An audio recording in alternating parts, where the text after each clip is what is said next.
being a mother and having children. Praise God. So, as an encouragement, don't give up. Amen. You may be far away from your family. Praise God, but you know your prayer can reach them out. Praise God, as you call them, as you mention their name, their names, your husband, your children. Amen. To our God. God can touch them because God is everywhere. Amen. Praise God. So there are times that we are discouraged. There are times that we almost give up. Amen. Because of many trials and problems we were facing through. Praise God. But look unto Jesus.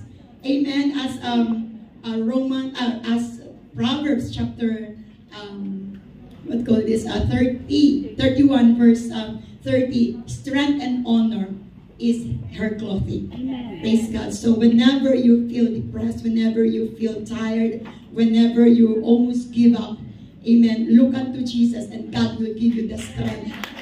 Amen. Hallelujah. Be a mother of faith. Praise God. That never give up. Yes. Never surrender. Amen. God bless everyone. Praise the Lord. Thank you so much. I feel so blessed to be with you. I am celebrating Mother's Day with you all, and I'm so glad. I'm overwhelmed to see your faces here in Hong Kong. This is my first time to travel abroad. And unexpectedly, Pastor Librado, we have not planned to be here preaching the Word of God, but we know that you are this day is not an accident why we're here, but it's the very plan of God. Amen. Amen. According to Proverbs chapter 30 verse 1, favor is deceitful and beauty is made by the woman that feareth the Lord. She shall be praised. Amen. So that's all. I have so many things to say later. So thank you so much. And thank you. Our beloved mothers.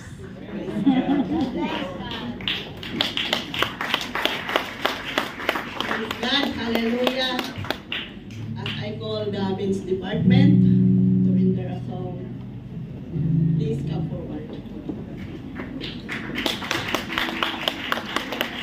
This side po tayo. Unit king, this side.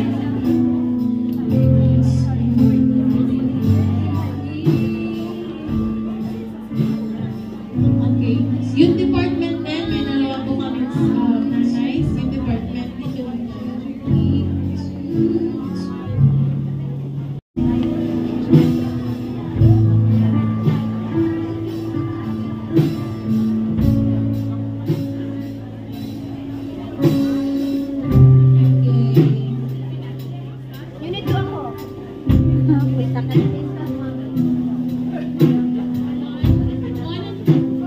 Unit 1, Unit 2.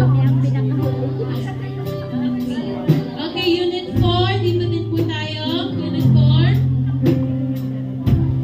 Unit 4, moms.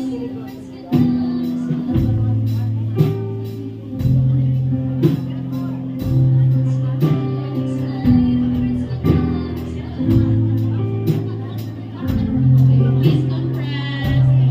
You can go here po in the middle. May space po sa middle para po kasya lahat. Thank you po. Yeah. Please go to the middle po para kasya po lahat ng mga nanay. Okay, Unit 5. Unit 5, mothers. Where are we going?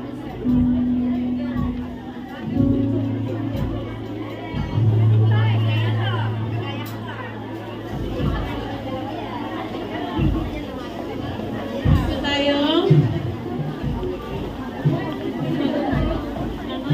Unit 5.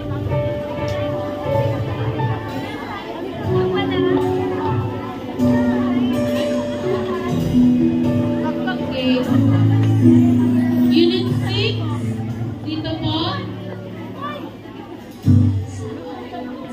Unit 6, moms. Dito po tayo.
Dave, Pastor Danny, and Minister Marivic. Dito po tayo with Sister Cynthia and Pastor Bob. Amen. So, may I ask Frizzell to bring her phone and puzzle po tayo. You can come and join. Okay, ready? Ready? 1, 2, 3, smile! Sumunod. 1, 2, 3. Happy Mother's Day! Okay, wait. We will make a video. Everyone needs to say Happy Mother's Day, okay? In the count of 3. Video po to. 1, 2, 3. Happy Mother's Day!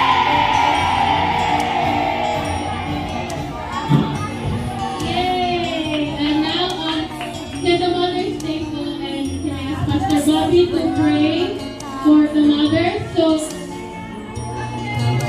okay, let's pray together, church. God for the mothers. And can I ask also the singles, can you lay your hands on them toward this mother in crowd? Dear Heavenly Father, thank you so much for this opportunity that you have given to us. Thank you, Lord, for your word that we have heard today. Thank you, Lord, for your servant, Lord, Pastor and Mom Osono. You use them, Lord, to feed us today. Thank you so much, God, for that wonderful message that we received today. I pray and I invoke blessing all the mothers that are in here. They're here in the church. And I pray, oh God, the abundant blessing, the floodgates of blessing that overflow in our life, in our family. Where we have a distant miles of distance to our family, but I know that you are able to reach out them and protect our kids, our children, oh God, especially their husbands in the Philippines. In the name of Jesus Christ, we pray. Amen and amen. God bless you. Magbabihan tayo sa pangalan ng Panginoon. Sige, Happy Mother's Day sa lahat po ng mga mothers. Come on, hug. Kailangan i-hug mo mga kapatid.